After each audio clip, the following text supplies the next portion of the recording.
चलिए friends, cycloidal motion का पहला सवाल। ठीक, अब ये सवाल बहुत आसान है और ये सवाल इतना आसान है कि आपने या जो मैंने भी जितनी भी थ्योरी पढ़ाई, जितना भी चर्चा किया मैंने साइक्लोइडल मोशन पे, साइक्लोइड पे प्रीवियस 2 लेक्चर्स में, अगर आपने उसको ढंग से भी देखा है, ठीक, अगर आपने उसको ढंग से भी देखा है तो ये सवाल कुछ है ही नहीं। मतलब जो आपने थ्योरी पढ़ी है बस वही ये सवाल है। ठीक है, जो आपने थ्योरी पढ़ी है बस वही सवाल। ठीक, वही आपको इक्वेशन ऑफ मोशन लिखनी है, वही आपको रिएक्शन फोर्स की बात करनी है, एक्सेलरेशन की बात करनी है, बस वही है। ठीक, वही वेलोसिटी की बात करनी है, बस एट दी एंड लास्ट में कुछ चेंज करना है, बस वही मुझे आपको बताना है, क्योंकि क्वेश्चन में बस वही चेंज यहाँ पे दिया हुआ है। ठीक, तो क्वेश्चन के हिसाब से हम यहाँ पे लास्ट में जो चेंज करेंगे बस वही हमारा सबसे इम्पोर्टेंट एस्पेक्ट होगा इस क्वेश्चन के लिए। बाकी सब कुछ सेम है जो अभी तक हमने पढ़ा है। तो सबसे पहले लिखेंगे क्वेश्चन, और ये आपका PYQ है, मतलब ये प्रीवियस ईयर क्वेश्चन में आप लोगों के पूछा गया है, तो इस बात को आपको बहुत गौर देना है कि ये सवाल आ सकता है। ठीक, a heavy particle slides down. अच्छा, एक और चीज़ मैं आपको बता दूं। ठीक, मैंने अभी तक 3 questions motion in a vertical circle से करवाए हैं। इसके अलावा अगर और कोई क्वेश्चन है जो आपके प्रोफेसर्स ने करवाए हैं, जो आपके टीचर ने करवाए हैं, या जो एग्ज़ाम में आने के चांसेस हैं, क्योंकि मैंने अभी PYQ पूरी तरीके से एनालाइज नहीं किया है। जितना मैंने एनालाइज किया है वो 3 इंपॉर्टेंट क्वेश्चन थे। ठीक है, जितना मैंने एनालाइज किया था मुझे वो 3 सबसे महत्वपूर्ण इंपॉर्टेंट क्वेश्चन दिखे थे, जो बार बार रिपीट हो रहे थे और जिनके आने के चांसेस ज़्यादा थे, तो मैंने वही 3 करवाए। इसके अलावा अगर कोई और क्वेश्चन है जो आपको समझ में नहीं आ रहा है, टिपिकल है, तो वो आप मुझे पर्सनली मैसेज मत करना, ग्रुप में ही मैसेज करो। ठीक है, ग्रुप में ही मैसेज करो, तो ग्रुप में ही सबके पास पहुंच जाएगा, तो ज़्यादा अच्छा होता है। पर्सनली मैसेज करते तो एक के पास ही मैं आप पे रिप्लाई कर पाता हूँ, तो बाकी बच्चे रह जाते हैं। तो जितने 4-5 बच्चे हैं उन सबके पास पहुँच जाएगा अगर आप ग्रुप पे मैसेज करोगे। ठीक, फोटो खींच के भेज देना क्वेश्चन की, तो हो सकता है मैं यहाँ पे सॉल्व करके भी भेज दूँगा। ठीक, बट अगर वही 3-4 क्वेश्चन इंपॉर्टेंट हैं तो फिर कोई बात नहीं, 3 क्वेश्चन तो मैंने करवा ही दिए हैं, इंपॉर्टेंट वही हैं, तो उनको तो ज़रूर तैयार कर लेना, बाकी और क्वेश्चन आप इधर उधर करते रहना। ठीक, a heavy particle slides down. अब ये साइक्लोइडल मोशन का सवाल है, तो heavy particle slides down on a smooth cycloid. अब जो पार्टिकल स्लाइड डाउन कर रहा है वो एक साइक्लोइड पे कर रहा है।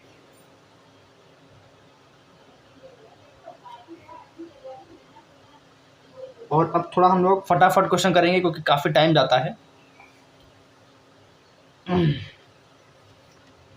Heavy particle slides down on a smooth cycloid starting from rest। तो मेरे पास बुक की PDF है, तो मैं वहाँ से क्वेश्चन उतार रहा हूँ।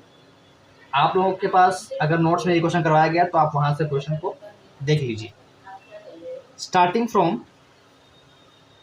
द रेस्ट, जो रेस्ट से स्टार्ट हो रहा है, एट द कस्प। अब कस्प क्या होता है मैं बार बार नहीं बताऊँ। ठीक, कस्प क्या होता है मैं बार बार नहीं बताऊंगा, तो जिसको कस्प समझना है वो लेक्चर 1 देखिए। मतलब lecture 1 in the sense cycloidal motion जहाँ से मैंने पढ़ाना शुरू किया है वो वाला लेक्चर 1। ठीक, तो कस्प से स्टार्ट हो रहा है। The axis being vertical, axis vertical है और वर्टेक्स आपका डाउनवर्ड है। तो अब अगर वर्टेक्स आपका डाउनवर्ड है तो आप लोग समझ ही गए होंगे कि किस तरीके का साइक्लोइड कर्व बनेगा। वर्टेक्स डाउन मतलब ओ वाला, जो ओ पॉइंट है आपका वर्टेक्स, वो नीचे की तरफ है, मतलब साइक्लोइड आपका कुछ इस टाइप से बनेगा। तो क्वेश्चन में प्रूफ करने को बोल रहे हैं कि प्रूफ दैट, प्रूफ क्या करना है बस इसी को ध्यान समझना है। तो मैं इसको अलग से एक लाइन छोड़ के लिख रहा हूं। The magnitude of the acceleration,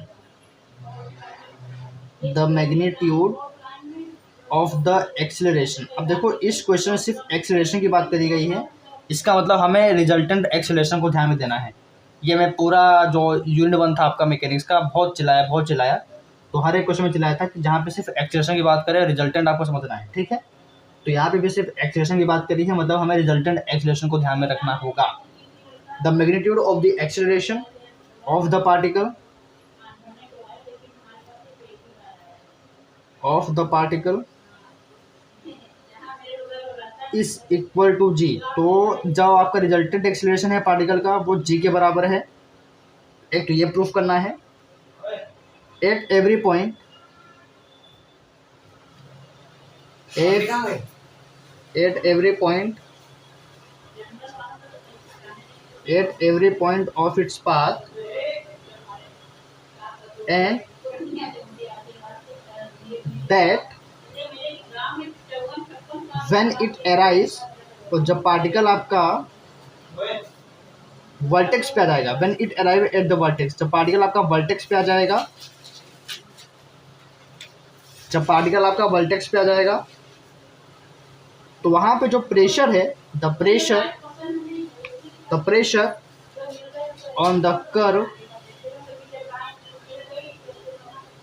वो किसके बराबर हो जाएगा, इज इक्वल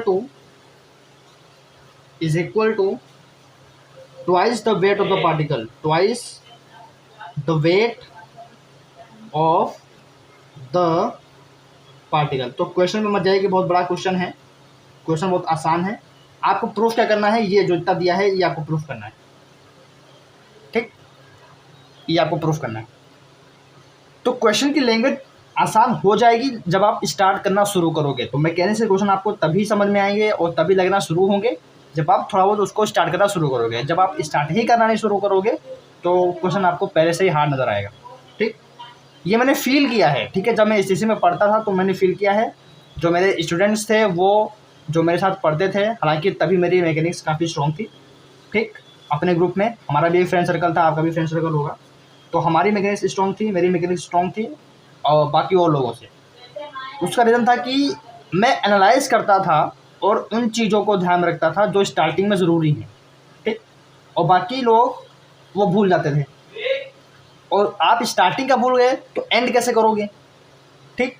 तो जब आप स्टार्ट ही नहीं कर पाओगे तो एंड नहीं कर पाओगे। तो आपको ये ध्यान देना है कि स्टार्टिंग की थ्योरी, स्टार्टिंग का जो पोर्शन है कि कैसे न्यूमेरिकल्स को स्टार्ट करते हैं, कैसे डायग्राम बनाते हैं, वो पता होना चाहिए। कम से कम इतना तो कर लीजिए ताकि आपको 2-4 नंबर मिल जाए, ठीक। सॉल्यूशन करते हैं। अच्छा पहले समझो कि हो क्या रहा है, और समझना भी क्या है कि मतलब जो मोशन है वो साइक्लोइडल हो रहा है, तो इसको समझना बहुत आसान है। तो मैं फिगर से समझ देता हूँ, ठीक है।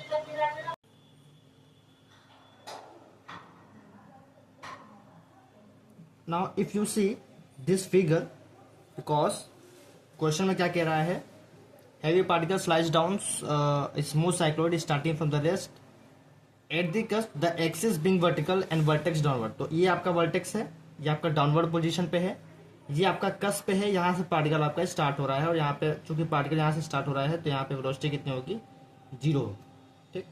अब एट एनी टाइम टी, जब यहाँ से पार्टिकल स्टार्ट हुआ है तो यहाँ पहुंचेगा, at any time T particle आपका पी पे पहुंचा। अब पी पे टेंजेंट डायरेक्शन में टेंजेंशियल एक्सेलरेशन किधर लगेगा, इधर लगेगा, ठीक, समझ रहे हैं, इस तरफ लगेगा।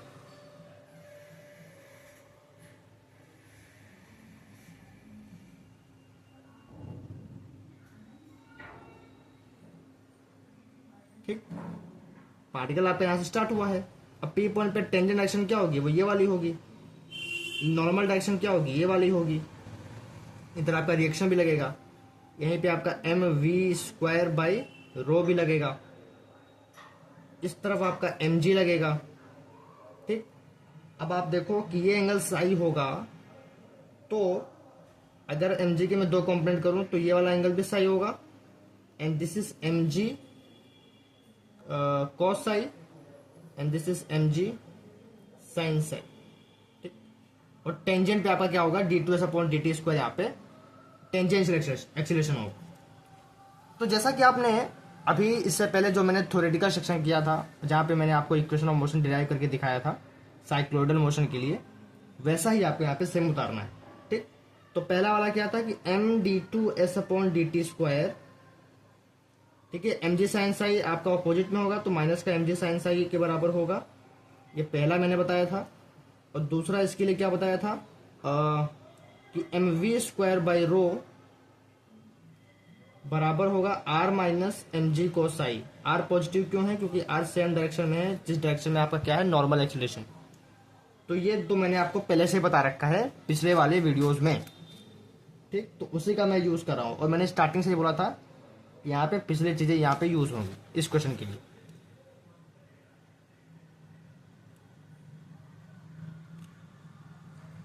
ठीक। अब आप समझदार हैं। अब आप क्या करेंगे, अब आप यहाँ पे लिखोगे फॉर द साइक्लोइड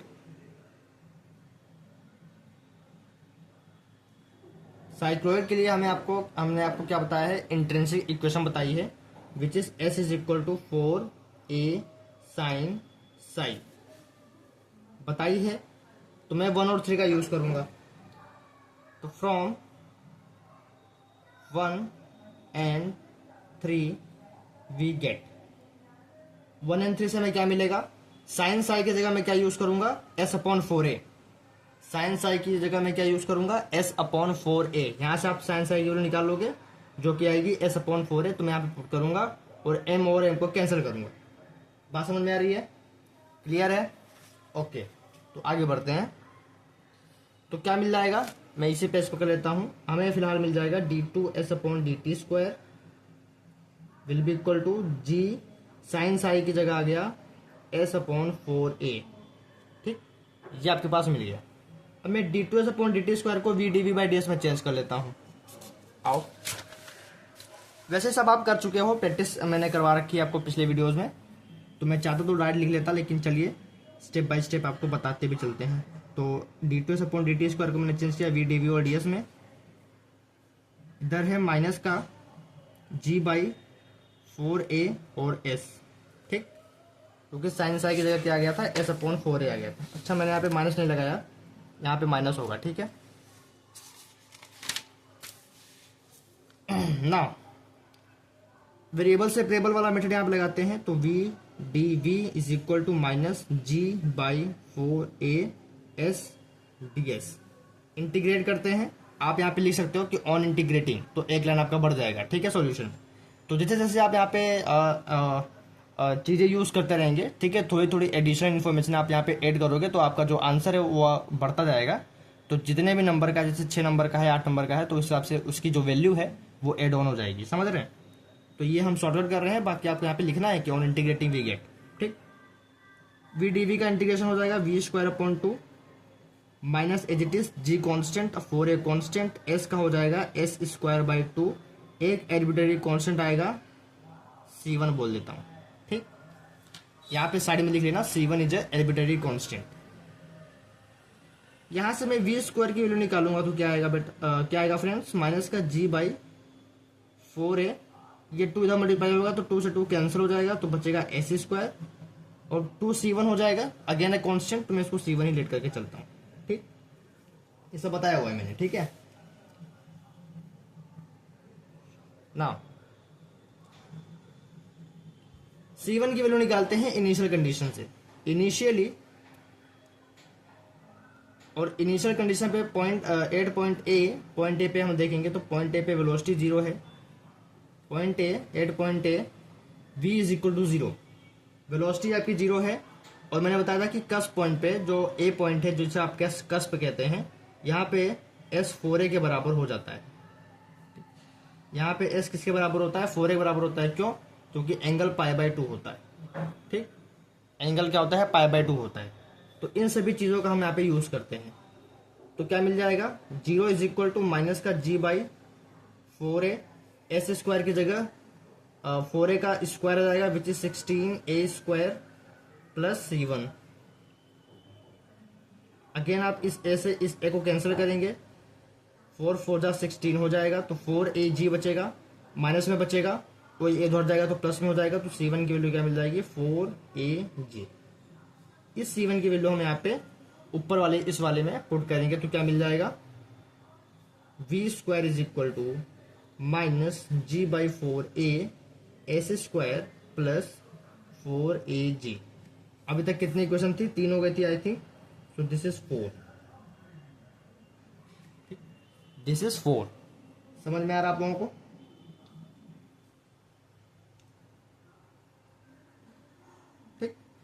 अब मैंने आपको एक और चीज बताई थी कि इसको आप दोबारा लिख सकते हो। क्या, इसको आप लिख सकते हो 4aj कॉस स्क्वायर साई, मतलब इस इक्वेशन को आप दोबारा ट्रांसफॉर्म कर सकते हो इसमें, ठीक, by substituting s is equal to 4a sine psi. ये तो इंट्रिंसिक इक्वेशन होती है साइक्लॉइड की, तो जब आप इसको इसमें पुट करोगे तो आपको अल्टीमेटली ये मिल जाएगा। तो इसको मानते हैं 5, ठीक। नाउ डिफरेंशिएटिंग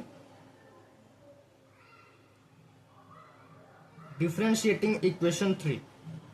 फिलहाल हम लोग ज्यादा पहुंच गए हैं। अब देखो क्वेश्चन में करना क्या है। सबसे पहला काम है हमारा क्वेश्चन में कि the magnitude of the acceleration of the particle is equal to g at every point. हमें सबसे पहले रिजल्टेंट एक्सेलरेशन को क्या बताना है कि वो जी के बराबर है। रिजल्टेंट एक्सेलरेशन का मतलब आप समझ रहे हैं कि जो टेंजेंशियल एक्सेलरेशन आएगा वो वाला कंपोनेंट और नॉर्मल एक्सेलरेशन आएगा वो वाला कंपोनेंट, उन दोनों का स्क्वायर करके ऐड करेंगे और अंडर रूट करेंगे, दैट इज योर रिजल्टेंट।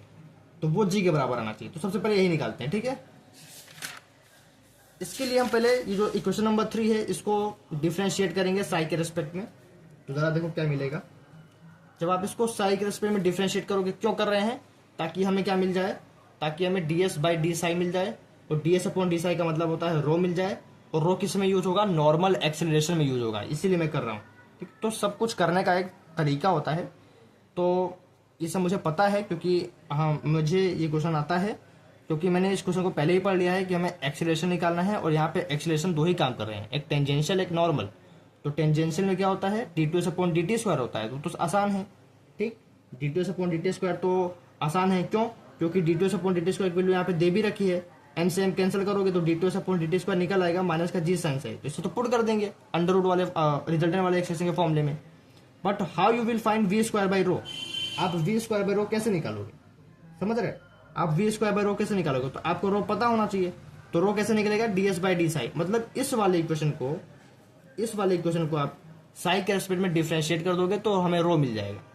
तो differentiating equation 3 with respect to psi, differentiating equation 3 with respect to psi, ठीक। अगर मैं जल्दी पढ़ा रहा हूं तो कमेंट कर देना, मैं फिर स्लो पढ़ाऊंगा, ओके। तो जब आप 3 को डिफरेंशिएट करोगे तो ds अपॉन डी साई आएगा। s था क्या? 4a साइन साई, तो 4a तो कांस्टेंट हो जाएगा, साइन साई का कोस साई हो जाएगा डिफरेंशिएशन। और ds अपॉन डी साई क्या होता है? रो। ये हम लोगों ने यूनिट 1 में पढ़ रखा है, which is your radius of curvature, ठीक। ds बाई डी साई रो होता है, और डी साई बाई ds क्या होता है? 1 बाई रो होता है, ठीक है। सब पढ़ाया है मैंने। तो जो मैंने पढ़ाया है उसके लिए तो आप रिवाइज करो यूनिट 1, ताकि इन सब चीजों में दिक्कत ना हो। अब बात करते हैं टेंजेंशियल एक्सेलरेशन की, तो वो तो आसान था। Now at p tangential acceleration होगा क्या? वो तो इक्वेशन 1 से ही दिख रहा है कि d2s upon D T square क्या होगा? माइनस का g साइन साई होगा, ठीक। माइनस का g साइन साई होगा। कहां से लिखा मैंने ये? फ्रॉम 1, ठीक।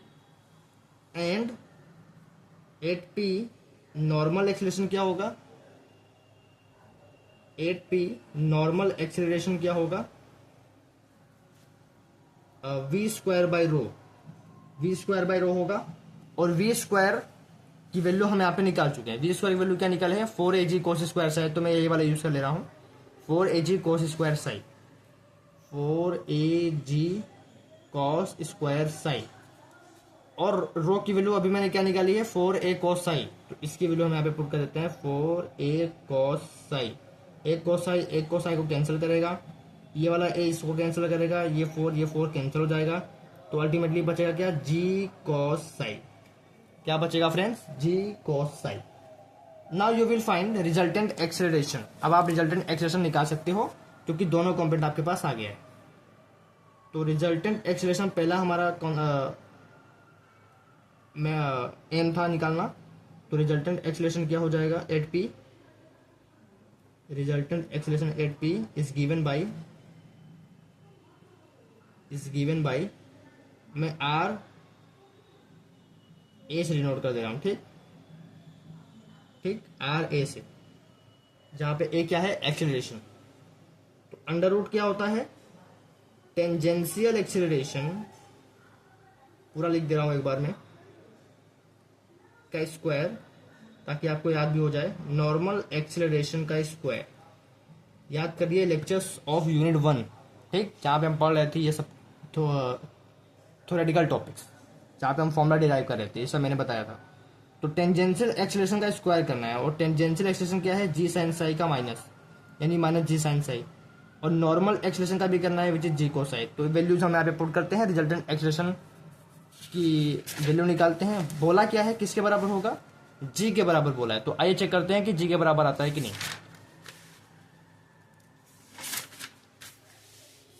सो व्हाट यू विल गेट,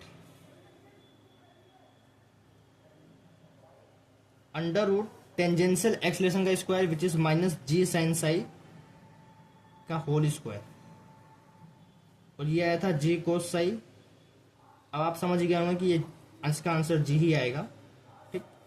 इसका जब आप स्क्वायरिंग करोगे तो क्या आएगा, जी स्क्वायर साइन स्क्वायर साई, और माइनस का मतलब माइनस है तो प्लस हो जाएगा, और इसका जब स्क्वायर करोगे तो जी स्क्वायर कोस स्क्वायर साई हो जाएगा, ठीक। अब यहां से आपको दिख ही रहा होगा कि जी स्क्वायर कॉमन है, बचेगा क्या, sine square psi plus cos square psi. तो sine square psi plus cos square psi which is sine square theta plus cos square theta, like जैसा कुछ है। सो दिस इज 1, तो बचेगा अंडर रूट जी स्क्वायर, और under root G square मतलब G. तो पहला भाग हमने कर लिया कि रिजल्टेंट एक्सेलरेशन ये बोले हैं जी के बराबर आएगा, तो जी के बराबर आ रहा है, ठीक। सेकेंड क्या कह रहे हैं, एंड दैट जब पार्टिकल आपका अराइव हो जाएगा, यानी जब पार्टिकल आपका आ जाएगा एट दी वर्टेक्स, यानी जब पार्टिकल आपका ऐसे ऐसे करके वर्टेक्स पे आ जाएगा, the pressure on the curve is equal to the twice the weight of the particle. तो यहाँ पे जो कर्व पे प्रेशर होगा वो पार्टिकल के वेट का डबल होगा, और पार्टिकल का वेट कितना है mg, मतलब प्रेशर कितना होगा यहाँ पे 2 mg होगा। तो अब हमें शो करना है कि यहाँ पे जो प्रेशर होगा वो क्या होगा, 2 mg होगा। ओके, समझ में आ रहा है ना, आगे बढ़ते हैं। अच्छा, एक और चीज, प्रेशर के लिए हम किसको यहाँ पे ध्यान देंगे, प्रेशर के लिए हमें यहाँ पे आर की बात करनी पड़ेगी, क्योंकि आर क्या है, नॉर्मल फोर्स ही है, और प्रेशर भी क्या होता है, फोर्स फोर्स जो होता है आपका वो नॉर्मल लगना चाहिए थ्रू गिवन एरिया, ठीक, थ्रू गिवन एरिया। तो यहाँ पे मान लीजिए इस एरिया पे जो नॉर्मल फोर्स लगेगा वो आपका प्रेशर होगा, विच इज आर। तो आर ही आपका प्रेशर होगा। तो मैं यहाँ से आर की वैल्यू निकाल लेता हूँ सबसे पहले। तो एक काम करते हैं, फ्रॉम इक्वेशन 2, एक तो ये वाला इक्वेशन, क्योंकि अभी तक हमने इसका यूज भी नहीं किया है, और एक ये वाला इक्वेशन, इसका हम यहाँ पे यूज करते हैं, ठीक है। सो फ्रॉम 2 and 5, मैं इसका यूज क्यों कर रहा हूँ, क्योंकि जरा देखो यहाँ पे वी स्क्वायर है, तो मैं वैल्यू सब्स्टिट्यूट कर दूंगा, ठीक है, okay.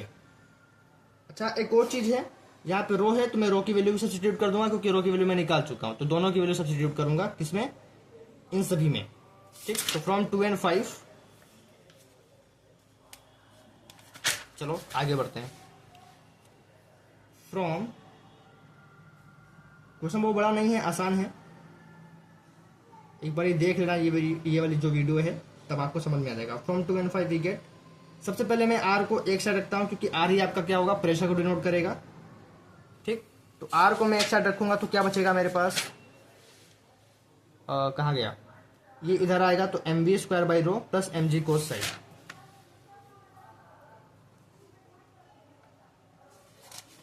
M v square by rho. समझ में आ रहा है ना, आप लोग कमेंट करिएगा, एम जी कोस साइन, ठीक। कमेंट करते रहिए, कमेंट करने से मुझे ये भी पता चलता है कि आप लोग पढ़ भी रहे हैं कि नहीं, ठीक, या जो मैं बना रहा हूँ आपको समझ में आ रहा है कि नहीं, ठीक। हालांकि सिलेबस तो जनरली देखा जाए तो सिलेबस मैकेनिक्स का मैं तो कंप्लीट करवा ही दूंगा। एनालिसिस में भी आपका मैट्रिक स्पेस हो जाएगा, कोई शक नहीं है, मैट्रिक स्पेस आपका बहुत अच्छे से हो जाएगा।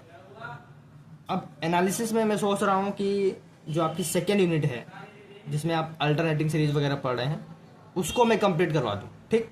वो काफ़ी अच्छी यूनिट है, उसको मैं कंप्लीट करवाने का सोच रहा हूँ। तो पहले मैं वही करवाने का सोचूंगा, क्योंकि वहाँ पे अच्छे अच्छे थ्योरम्स भी हैं, और जब मैं वो करवा दूंगा तो मैं सोच रहा हूँ कि इम्प्रॉपर इंटीग्रल आपको करवा दूँ, क्योंकि जो यूनिट 1 है वो बेसिकली कुछ थ्योरम्स वगैरह हैं वो आप कर ले जाओगे। तो मैं कोशिश ये कर रहा हूँ कि मेरा जो मैथमेटिक्स का सिलेबस है वो लगभग 95% सिलेबस कंप्लीट हो जाए। और मुझे पता है कि जो इम्प्रॉपर इंटीग्रल वाला सेक्शन है वो काफ़ी लेंथी है, बट मैं फिर भी कोशिश करूँगा कि अभी आपके पास टाइम है, अभी ये पूरा अप्रैल पड़ा है मेरे पास, तो आप रिवाइज करते रहो, पिछला रिवाइज करते रहो, और ये भी पढ़ते रहो, और जो मैं डालता जा रहा हूँ उसको भी आप, और मैं आधे आधे घंटे की वीडियो डाल रहा हूँ, तो आप रात में सोने से पहले भी देख लोगे तो आपका काम हो जाएगा।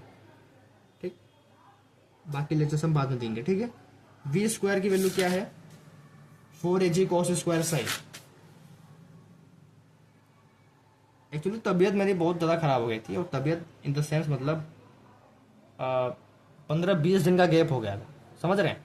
होली के बाद जस्ट मेरी तबीयत ख़राब थी और मैं बेड से उठा हूँ, समझ रहे हैं, बेड से उठा हूँ 3-4 अप्रैल को।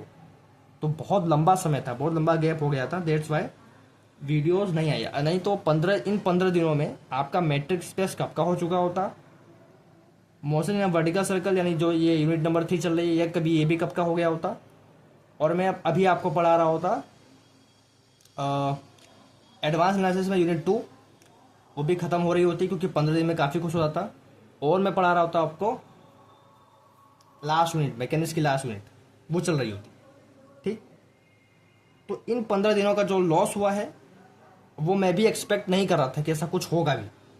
ठीक है, मैं काफ़ी टाइम पे चल रहा था, लेकिन अभी क्या कर सकते हैं, होने को कोई नहीं टाल सकता। तो वी स्क्वायर की वैल्यू है 4 AG cos स्क्वायर साई। तो 4 AG cos स्क्वायर साई को मैं यहाँ पे पुट करता हूँ, रो की वैल्यू को भी मैं यहाँ पे पुट करता हूँ। तो रो की वैल्यू मैंने निकाली है 4A cos psi, 4A cos psi plus mg cos psi, इन सारी वैल्यूज को मैं पुट कर दिया। अब यहाँ पे देखो ये तो कट जाएगा, तो क्या बचेगा, r is equal to mg cos psi plus mg cos psi. ये आपके पास आ गया 2mg cos साई। ये तो हम लोगों ने पिछले वाले वीडियोस में भी देख रखा है कि ऐसा कुछ हमने निकाला है, समझ रहे हैं। तो लगभग सब कुछ सिमिलर ही है। तो अभी कितनी क्वेश्चन मैंने लेट करी थी, 5, इसको मान लेते हैं 6। आर की वैल्यू जो रिएक्शन फोर्स है, जो आपका प्रेशर की तरह काम कर रहा है, जो ठीक है, जो आपका प्रेशर भी काम कर रहा है, तो ये तो आर जो रिएक्शन है वो किसी पॉइंट पी पे है या जनरल किसी भी पॉइंट पे है। ठीक, लेकिन हमें जो प्रेशर निकालना है वो देखना है कि जब वो वर्टेक्स पे आ जाएगा, जब पार्टिकल आपका वर्टेक्स ओ पे आ जाएगा, तब जो प्रेशर है वो पार्टिकल के वेट का डबल है। ठीक है, पार्टिकल के वेट का डबल है, मतलब 2mg आएगा। ठीक, 2mg आएगा एट वर्टेक्स, मतलब ये कॉस साई पूरा पूरा हट जाएगा। तो मतलब हमारे पास सिर्फ 2mg बचना चाहिए। तो कैसे करेंगे इसको, एनी आइडिया, एनी आइडिया। ठीक, तो इसके लिए हमें वर्टेक्स पे जाना पड़ेगा। तो वर्टेक्स पे जरा देखते हैं क्या हो रहा है। एट वर्टेक्स ओ, वर्टेक्स ओ पे हो क्या रहा है, तो वर्टेक्स ओ पे सबसे पहले देखो साई 0 है। ठीक, कैसे, जब आप वर्टेक्स ओ पे आ जाओगे, यहां पे देखो एंगल साई है, यहाँ पे कुछ एंगल साई बनेगा, फिर धीरे धीरे धीरे धीरे एंगल आपका रिड्यूस होगा, रिड्यूस होकर रिड्यूस होगा, और यहाँ पे इस तरीके से टेंजेंट आ जाएगा। और जब इस तरीके से टेंजेंट आ जाएगा तो एंगल आपका क्या होगा, एक्स एक्सिस से 0 होगा, मतलब साई 0 होगा यहाँ पे। कहाँ पे, ओ पे, तो ओ पे साई 0 है। ठीक है, 8 वर्टेक्स साई बराबर 0। तो अब इसी साई बराबर 0 को अगर मैं इसमें पुट कर दूं तो देखो जरा क्या मिलेगा, put psi is equal to 0 in equation 6। बस यही हमें यूज करना था ओवरऑल, बाकी सब कुछ पिछला ही था। ठीक, बस यही एक कंडीशन हमें यूज करनी है। सो पुट साई बराबर 0 in equation 6, we get r is equal to 2mg cos 0। What is cos 0, cos 0 is 1, तो r is equal to 2mg multiplied by 1, r is equal to 2mg। यही तो हमें proof करना था कि जो ये प्रेशर है, जो प्रेशर है वो पार्टिकल के वेट का डबल है, वो पार्टिकल के वेट का डबल है। तो r is equal to 2mg, तो बगल में आप लिख दीजिए twice the weight of the particle, twice the weight of the particle, twice the weight of the particle. ठीक, तो ये काफी आसान सा क्वेश्चन था जिसे हमने यहाँ पे प्रूव्ड कर लिया। तो ये पहला क्वेश्चन था ना, I think this is your first question. Okay, तो this is your first question, इसको आप नोट डाउन करिए, और जिसको समझ में नहीं आया तो दोबारा देख ले, आसान मेथड है। और ये जो मैंने करवाया है यहाँ से लेके यहाँ तक, ठीक, और उसके बाद ये यहाँ तक, ये सब ऑलरेडी आपका पिछले वाले वीडियोस में है। ठीक, जब आप उसको मैचअप करोगे तो आपको मिलेगा। नया क्या था, नया ये था, नया बस यही था। ठीक, और ये बस ये दो चीज़ नहीं थी, बाकी सब कुछ सेम था। ठीक, तो अब नेक्स्ट क्वेश्चन पे हम बात करेंगे। तो नेक्स्ट क्वेश्चन को हम वीडियो जो अगली वीडियो है उसमें डिस्कस करते हैं, क्योंकि ये और अराउंड आधा घंटा हो गया है और मैं चाह रहा हूँ कि सिर्फ आधे घंटे की ही वीडियो बने, आधे घंटे से कम की वीडियो बने, यही मैं चाहता हूँ, ताकि आपका टाइम भी बचे। तो अब कुछ और इंपॉर्टेंट क्वेश्चन है साइक्लोइड पे, उसी पे बात करेंगे, और कुछ एक्स्ट्रा 3-4 क्वेश्चन है जो धीरे धीरे हम कवर कर लेंगे, चिंता मत करिए। ठीक, पहले हमारा जो मकसद है वो है इंपॉर्टेंट क्वेश्चन जो कि PYQs में पूछे गए हैं, रिपीट हो रहे हैं और जिनके चांसेस हैं आएंगे। ठीक,